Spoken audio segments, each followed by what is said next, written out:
Hai, Assalamualaikum dan selamat sejahtera. Nama saya Nur Nadia Izzati binti Zamri, 06 DKA18 F1038. Saya adalah presenter yang pertama dan saya akan membentangkan tentang latar belakang kajian, pernyataan masalah, objektif kajian, skop kajian dan juga kepentingan kajian kami. Sebagai permulaan, saya akan membentangkan tentang latar belakang kajian. Pada hari ini, pemanasan global semakin menjadi-jadi disebabkan oleh bahan-bahan pembinaan yang mengakibatkan impak yang tinggi kepada persekitaran kita. Oleh itu, sesetengah aktiviti merosakkan ekosistem seperti pembalakan dan juga aktiviti yang menghancurkan alam sebelum jadi. Masalah sekarang adalah permintaan untuk bahan pembinaan semakin tinggi dan meningkatkan populasi setiap tahun. Sebagai tambahan pula, ia tidak mesra alam. Akhir sekali, ia akan membuatkan harga menjadi lebih mendadak. Seterusnya, saya akan membentangkan tentang pernyataan masalah. Pada masa kini, terdapat pelbagai bahan binaan yang ada di pasaran sekarang, antaranya adalah kayu dan kapur. Sebagai contoh, dinding kayu senang dimakan oleh serangga, manakala dinding kapur juga senang rosak sekiranya ia terdedah kepada air. Papan partikel yang diperbuat daripada kayu dan kapur juga tak boleh bertahan kepada beban yang tinggi kerana ianya sangatlah lembut. Akhir sekali, kedua-dua papan tersebut senang dimakan oleh fungus. Seterusnya, saya akan membentangkan tentang objektif kajian kami. Yang pertama, objektif kajian kami ialah menghasilkan papan partikel yang diperbuat daripada cengkeram biji getah ataupun dikenali sebagai rubber seed pod dan juga sekam padi yang dikenali sebagai rice husk yang dinamakan projek kami ini ialah Endocard Particle Board. Yang kedua pula, mengenal pasti ketahanan papan partikel melalui beberapa ujian seperti water absorption test, acoustic test dan juga fire resistant test. Test ini akan kami lakukan di makmal yang kami sudah kenal pasti.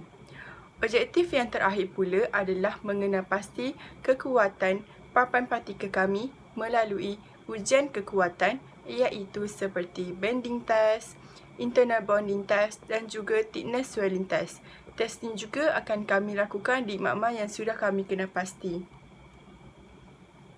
Seterusnya, saya akan membentangkan tentang skop kajian kami. Skop kajian kami merangkumi dua negeri tempatan iaitu Negeri Sembilan dan juga Kedah. Kami juga fokus kepada dua bahan utama seperti cengkeram biji getah ataupun dikenali sebagai rubber seed pod dan juga sekam padi ataupun dikenali sebagai rice husk. Kedua-dua bahan ini kami ambil daripada negeri Kedah dan negeri Sembilan tersebut. Kajian kami juga terhad kepada dua jenis ujian iaitu ujian ketahanan dan ujian kekuatan. Antara ujian ketahanan yang kami lakukan ialah water absorption test, fire resistant test dan acoustic test, manakala ujian kekuatan yang kami lakukan adalah internal bonding test, bending test dan juga thickness swelling test.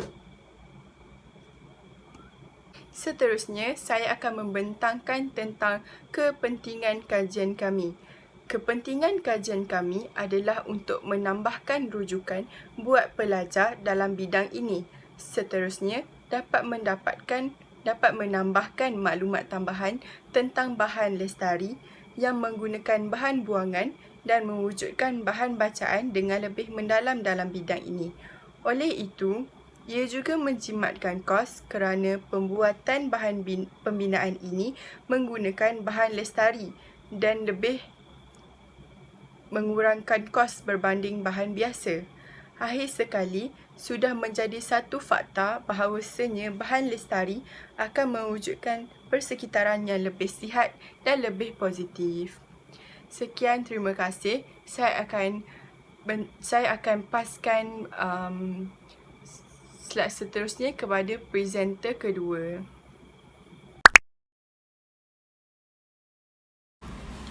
Assalamualaikum dan salam sejahtera. Saya Adiba Izzati Fasiana binti Syamsul Bahrain dan saya adalah presenter kedua. Dan saya ingin menerangkan tentang maksud papan partikel, latar belakang kajian papan partikel, research design dan method of data collection. Papan partikel adalah sejenis produk kayu yang dikenakan tekanan yang tinggi. Papan partikel ini diperbuat daripada serbuk-serbuk kayu yang tidak digunakan dan dijadikan sebagai papan partikel. Papan partikel ini mempunyai pelekat iaitu dipanggil resin. Ada juga setengah orang yang menggunakan bahan-bahan tambahan untuk menjadikan papan partikel ini lebih tahan terhadap rintangan api, rintangan air dan rintangan bunyi. Dan ada juga yang menjadikan papan partikel ini tahan terhadap tegangan. Terdapat dahulu beberapa kajian yang menyatakan bahawa papan zarah ini pernah diperbuat daripada biji getah dan sekam padi. Biji getah ini dicampurkan dengan cashewnut. Papan zarah ini mempunyai ketebalan sebanyak 1.2 cm. Dia disediakan daripada biji getah, cangkang cashewnut dan campurannya menggunakan resin pelekat berdasarkan cashewnut shell liquid.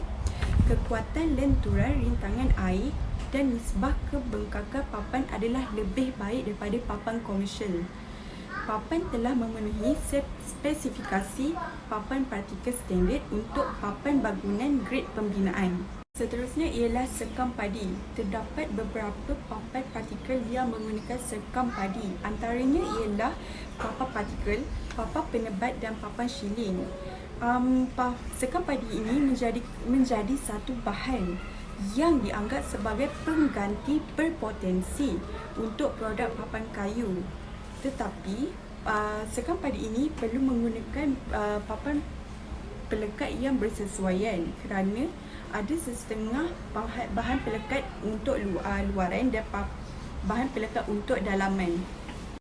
Seterusnya ialah research design. Kajian ini adalah kuantitatif dalam eksperimen. Kajian ini berdasarkan rujukan pengumpulan dan analisis data. Kajian ini adalah untuk menghasilkan papan partikel yang diperbuat daripada biji getah, sekam padi dan ia akan dilakukan beberapa ujian ke atasnya. Antaranya ialah ujian ketahanan, ujian kekuatan.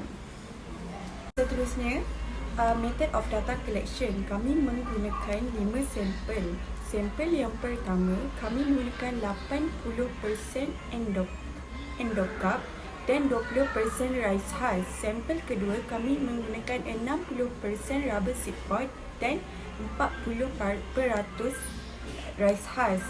Sampel yang ketiga kami menggunakan 50% rubber seed pod dan 50% rice husk. Sampel yang keempat kami menggunakan 40% rubber seed pod dan 60% rice husk. Sampel yang kelima kami menggunakan 20% rubber seed pod dan kami menggunakan 80% rice husk. Sampel-sampel ini akan kami gunakan untuk melakukan ujian atau melaksanakan ujian. Antara ujiannya adalah rintangan api, rintangan air, rintangan bunyi, ketahanan kelekukan, kebengkakan dalaman dan selainnya.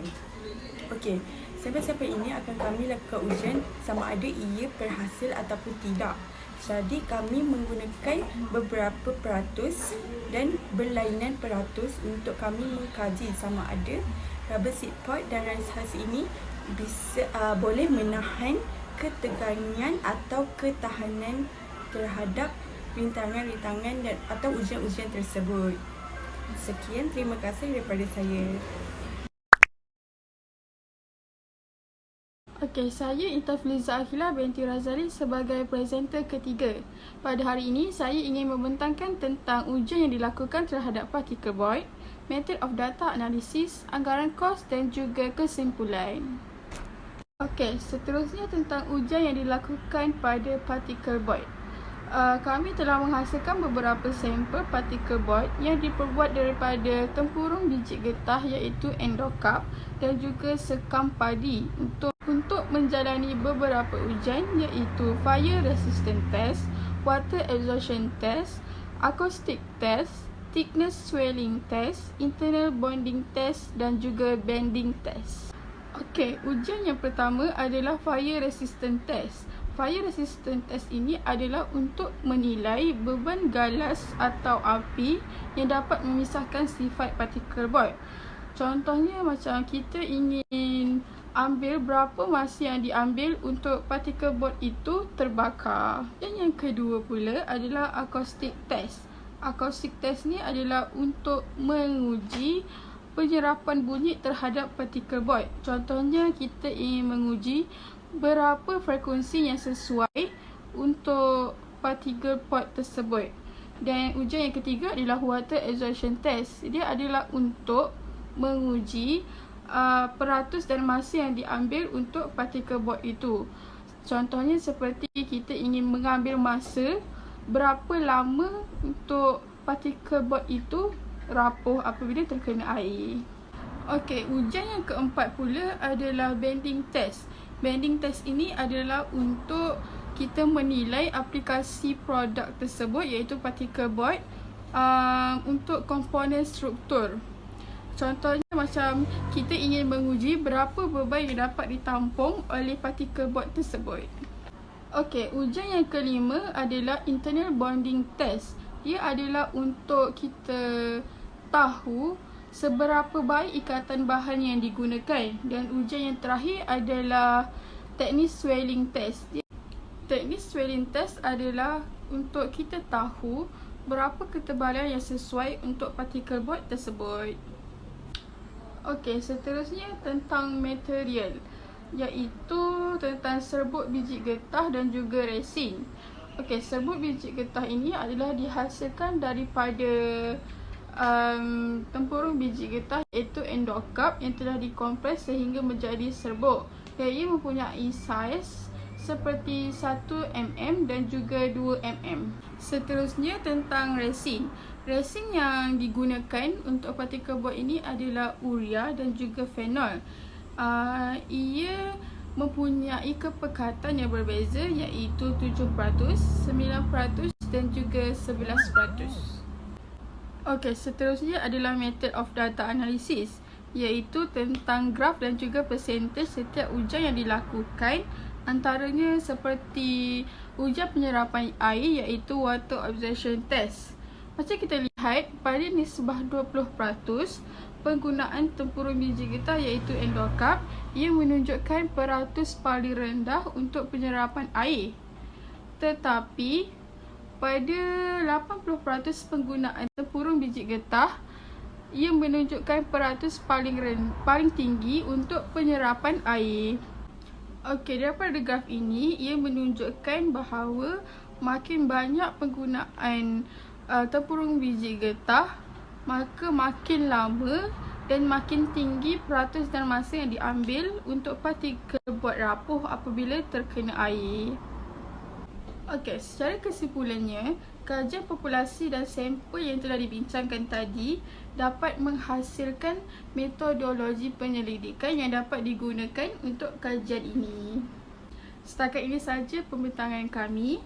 Kami harap projek inovasi kami berjaya dan dapat disambung dalam FYP kedua pada semester hadapan. Terima kasih.